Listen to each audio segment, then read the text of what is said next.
Umukuru w'igihugu cacu ciza c'u Burundi nyene icubahiro Valise Ndayishimiye ahejeje kwakira intumwa zishira hamwe mpuzamakungu risanzwe riraba ivyo igwirana ry'abantu hamwe n'imibereho yindi y'abantu shira hamwe FINUAP mu funyapfunyo y'igifaransa zikaba zari zirongowe na Lydia Zigomo asanzwe arongoye iryo shira hamwe mu karere mu vyo bashoboye kuganira icambere umuntu yovuga nibijanye n'imbona kazoza y'igihugu c'u Burundi bakaba basanze ari ikintu c'imboneka rimwe mu bihugu vyo muri no misi kuko imbona kazoza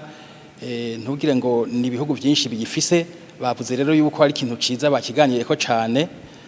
hanyuma barashobora kandi kuganira nibijanye n'akigoro kanini leta y'u Burundi igira mu bijanye no gutegura imigambi iteza imbere igihugu cane cane nk'ibi bintu vya rusansuma kuko rusansuma izotuma hamenyekana ibiharuro umuntu ashobora gufatirako kugira ngo afate imigambi neza atajuragirika ruzotuma kandi n'amashirahamwe mpuzamakungu yipanga neza kugira ngo ashobore gufasha Burundi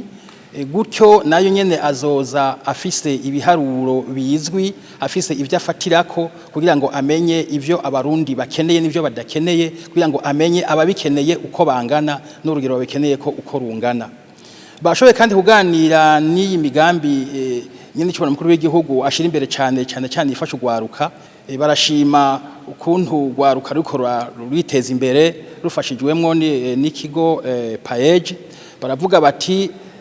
twebwe rero natwe nka FINUAP turagiye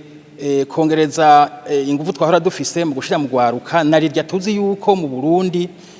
ugwaruka n'abakenyezi aribo benshi mu Burundi kandi natwe tugiye kubashigikira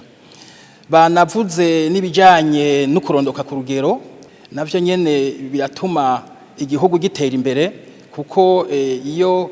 abantu bamaze kurengera uko ubushobozi bw'isi bwategeza kuba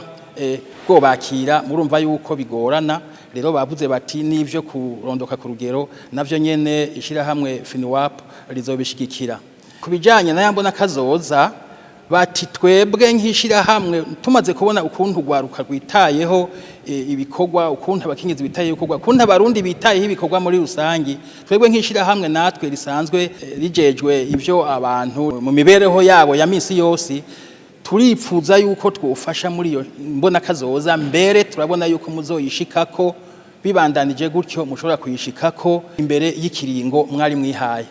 bashimye kandi ukuntu nyene icubahiro umukuru w'igihugu cacu c'u Burundi ataco adakora kugira ngo imigenderanire myiza y'iryo shira hamwe FINUAP hamwe n'u Burundi ibandanye itera imbere.